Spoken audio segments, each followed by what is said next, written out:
Okay, good morning, class. We're back again to our virtual classroom.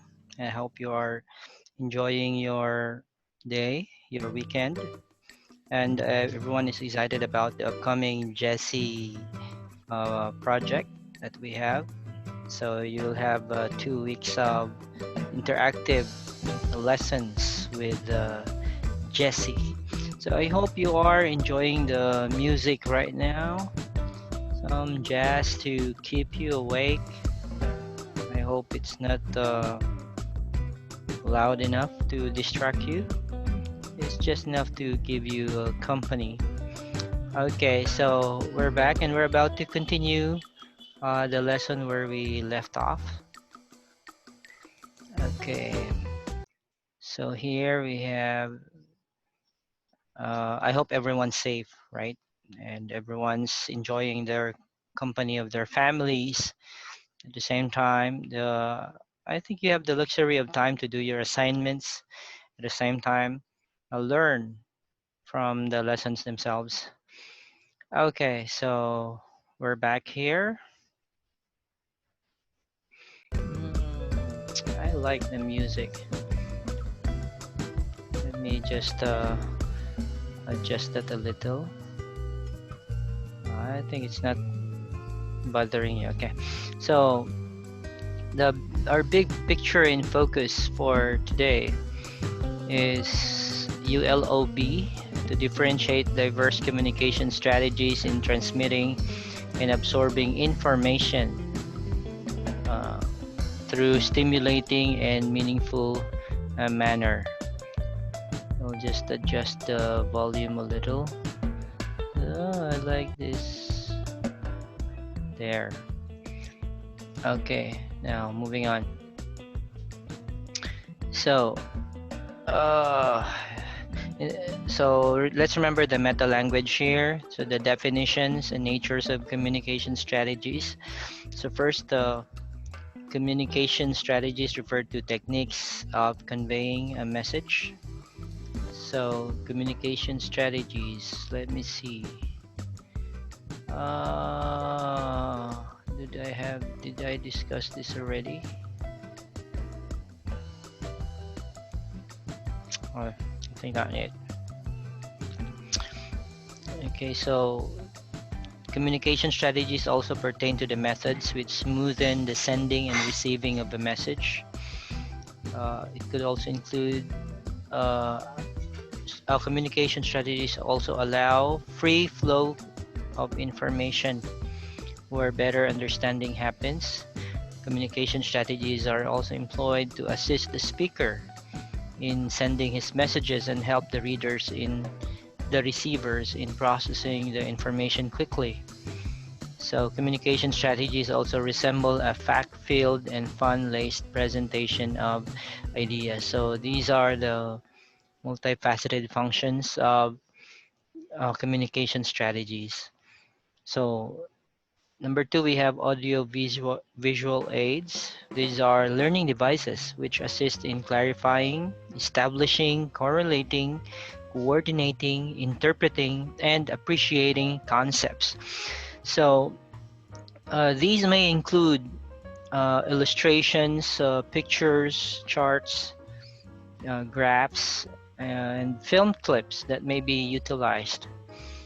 Okay, then we have PowerPoint presentations. Probably it's the most common that is being used today. It's a technological device that has been widely used to relay messages through slides, bullets, tables, images, illustrations, links, and even some videos. So number four, we have some web-based applications. These comprise any program which is retrieved through a network connecting using HTTP. So through this connection, one may access light applications such as flash games or online calculators or calendars or others. These are examples of web-based applications. So to perform the big picture, you have to fully understand the following essential knowledge. but we are not expected to just rely on this alone. You can use other sources like books, journals, articles in the library or online libraries that we have. Okay, so when we talk about audio visual aids, audio refers to what we hear, visual to what we see.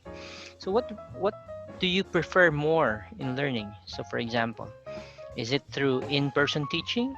So how about text, images, and videos? So what do these instructional methods appeal to you? So for me, I really prefer videos.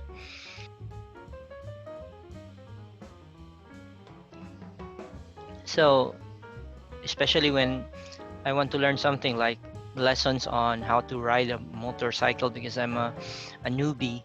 So I get more tips from the YouTube videos that I'm watching about tips on how to do cornering and how to do braking and other stuff.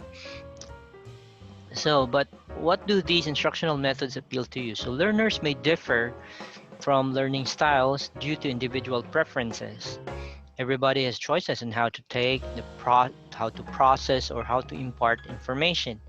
So some may have the likelihood to grasp the info when presented orally, like that's not really me. Whereas others may learn better when the information is presented through images, like in my case. So I'm really bad with audio lessons. Like I have a hard time understanding them. I think I work better with illustrations, with demonstrations, and other stuff. So activating audio and visual senses. So audio-visual aids are considered as instructional materials that help learners to understand the topic easily through hearing, or we call it audio, and seeing or visual. So knowledge is made clear with the help of these senses. So audio aids are devices that can be heard only. Moving on. So meanwhile, visual aids are materials that help envision the meaning. So with these concepts, audio-visual aids transform a learning environment as meaningful as possible through hearing and seeing. So therefore, any material which can be utilized to create learning encounter more realistic and engaging can be considered audio-visual material.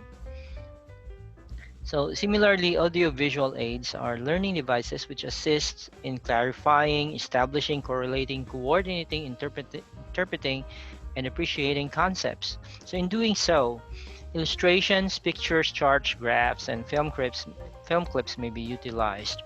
So a few examples of these audiovisual aids are PowerPoint presentations, web-based applications, blogging, vlogging, and multimodal texts. So eventually, these learning materials enable the learner to absorb the information in a more interesting, inspirational, and meaningful manner. So we don't just rely on one sense alone to convey our message. The more senses involved in a particular message, the more chances of it being remembered by the receiver. So next, we move on to PowerPoint presentations. So most individuals are familiar with PowerPoint presentations, be it in education or career. And this technological device has been widely used to relay messages through slides, bullets, tables, images, illustrations, links, or even some videos embedded on it. Through these learning sessions, like board level presentations, business meetings, or any occurrence may transform into fact-filled or even fun-laced encounters. So considering the advantages which PowerPoint offers, people in the academe, business, and industry are encouraged to delve into the utilization of this technological advancement. So through this cost-effective and captivating presentations, they pave the way for engaging content for learners, customers, and investors alike. Like we have this, what they call this? It's like a Facebook of PowerPoint presentation, so we call it slideshare.net. So I really encourage you to create an account through SlideShare, and from time to time you can get some slides or even the whole presentations of the topic that you want to present to people, or you can even contribute by uploading your own PowerPoint presentations to be used by others. So this is a very creative way of sharing presentations.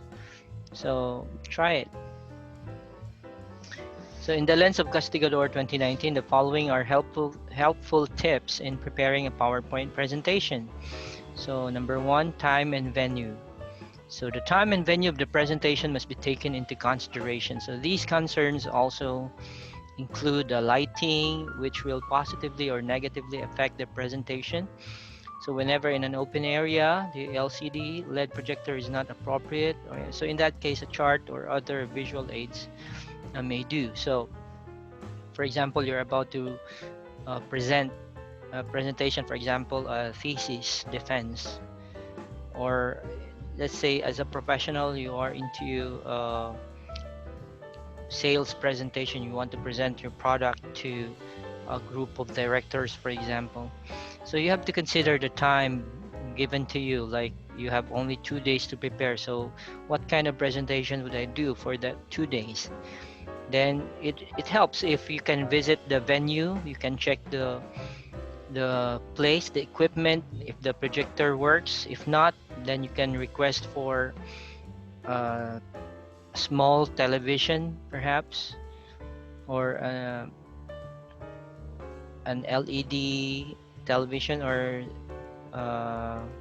gadget, something that you can use. If you think that projectors don't work, then at least you have some time to prepare visual aids using different means. So other examples of these would include the lighting. So for example, if the place is too light, then looking at from afar, your presentation is not intelligible. So you would have a hard time, or the audience would have a hard time reading your presentations. So you might as well use more contrast in your presentations, or you could request some technical people to adjust the light, to switch off the light near the projector, so that makes the projector slides more visible. So in other cases like that, so nothing beats uh, preparation. Okay, number two you have to consider is the audience. So the demographic profile of the audience is also a factor to consider. So this may comprise the number, the profile, the age, the norms and culture of people. Likewise, using the crowd's common language suggests an advantage to gain attention. Now, for example, if you are presenting to a group of board of directors, would you use slides that have pictures of cartoon characters embedded along those slides? It would be improper. Or if it's a religious organization, then you would include some sexy women on your slides. That would be improper. So these are the things that you have to consider. And do you include some terms that need to be defined or simplified? Do you think the audience can understand those terms? Then better include some important definitions along those words whenever you present them. Okay, consider also the preferences, the listener's likes and dislikes too. So it must be looked into. Aside from that, it must be noted that anything offensive to the listeners must be avoided. Something that is offensive to religion, offensive to gender. So you have to be sensitive to all of this stuff. Okay, so as to the young audience, for example, they may also prefer colorful and cartoon-like materials, unlike adult listeners. So you have to really study your audience, not only the profile but also their preferences. Okay, in terms of purpose, let me move these for a while. Okay, so that's a better sound.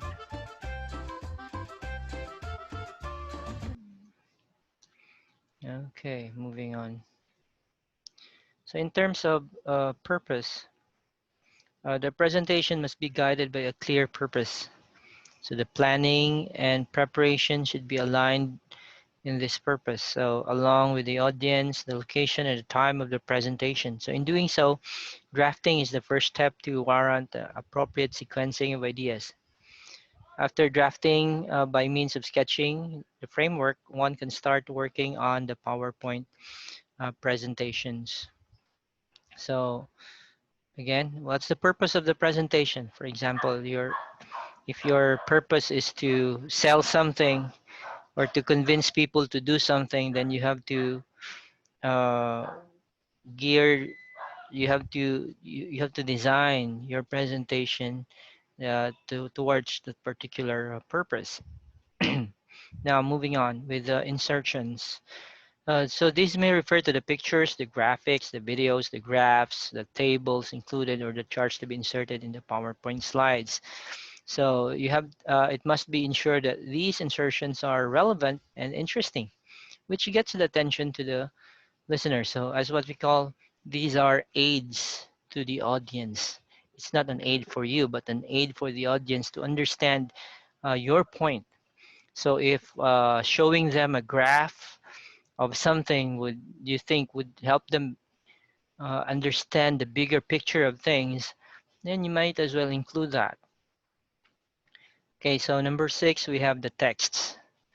Okay, the size and font of the text must be visible enough that even the last person occupying the venue can see. So depending on the number of listeners, the text must be suitable for or readable. So there are times when we have PowerPoint presentations where the texts are too small, or sometimes the contrast between the text and the background are not good. So sometimes you would have, for example, you would have a yellow text over what do you call this?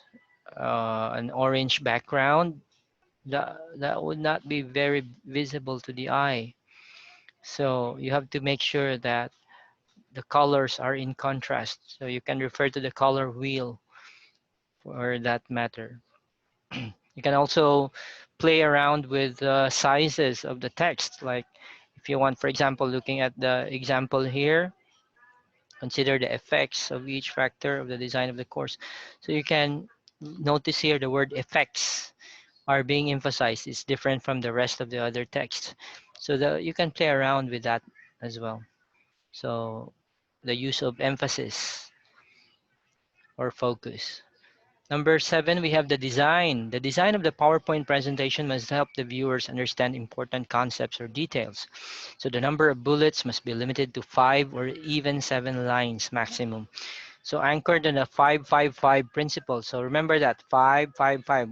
What is that?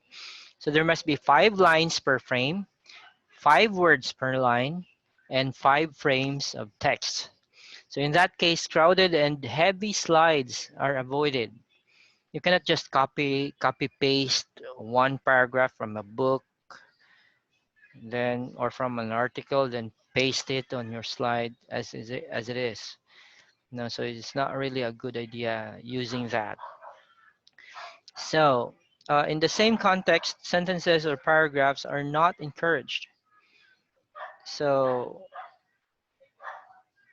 similarly, important details must be summarized so that phrases in bullet points and compact details are presented on each slide. So you can simply use keywords to be seen on the PowerPoint presentations. Some important definitions or explanations could be written as a form of a note where only you as the presenter can see. It depends. If you are using a laptop with you, then you can use notes that only you can see.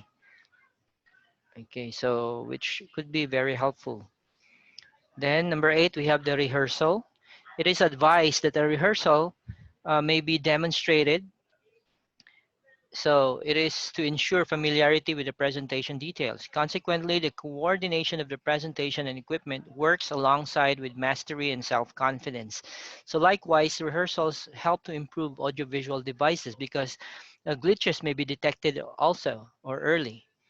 So also rehearsals help the presenters visualize the impact of the presentation. So thus giving them the idea of whether to retain or reconfigure some parts of the presentation. Others would even consider the timing of the slides for each other. There are slides that are too fast. They move right away to the next slide.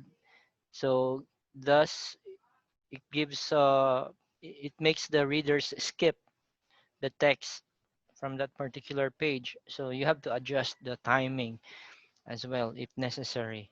So you can also include these rehearsals are useful because there are presentations that are timed.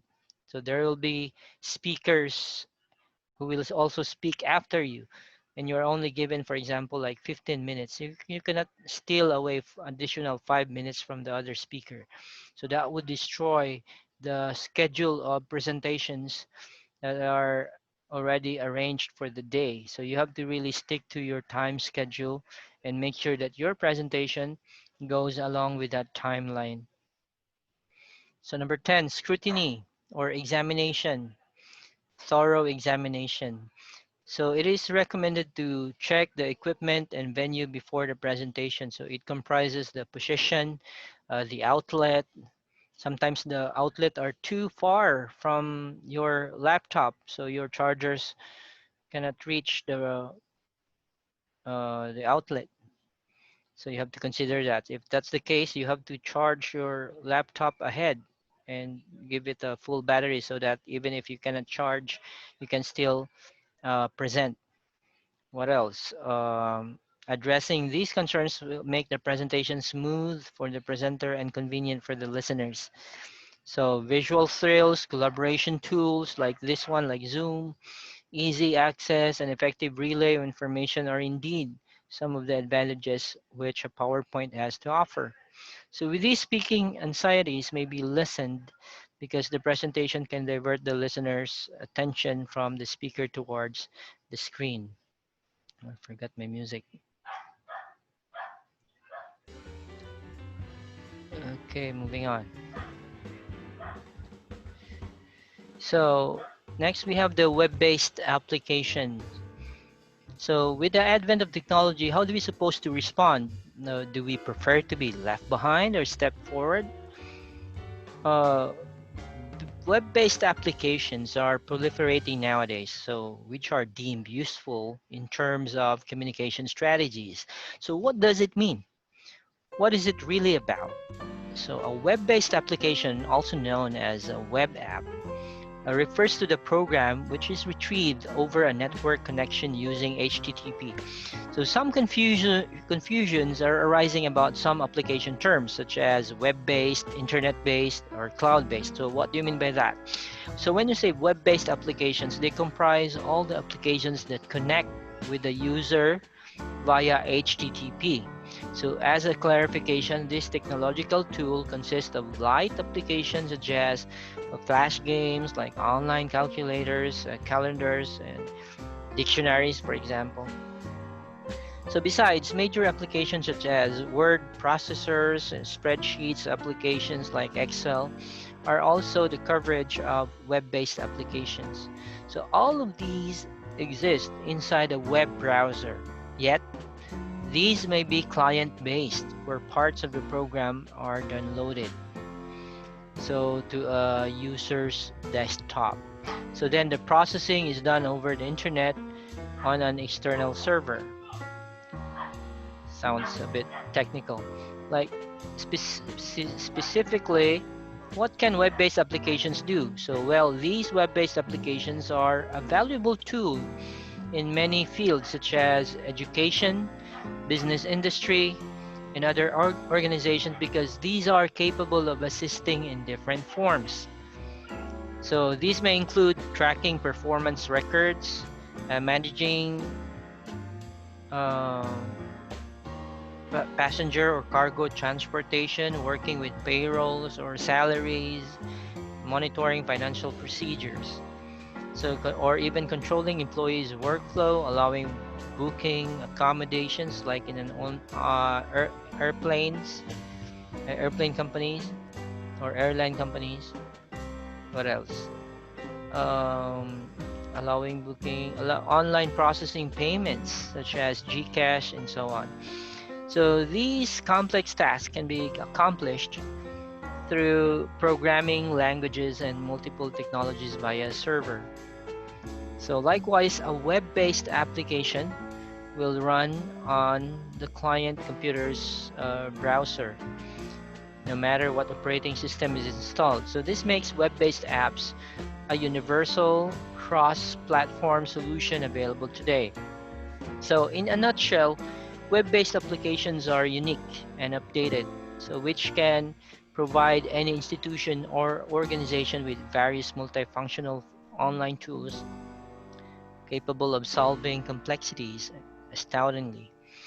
We may not be aware of that the majority of us are using or patronizing web-based applications in our daily lives.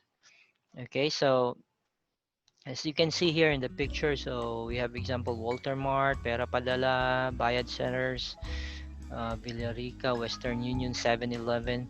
So they use gadgets like these calculator, credit card, payment systems. They use scanners or cash registers, or even online payments. So everything now has become easier, provided you are educated on how these things go. So even online selling and buying stuffs have become easier. Even the food that we order, locating a place where you haven't been into for the first time has now become easier through the use of maps.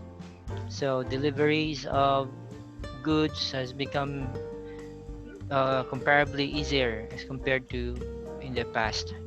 So we have to really be aware and be familiar with these stuffs, because whether we like it or not, this is the new normal nowadays. Less personal interaction with each other, more on the internet.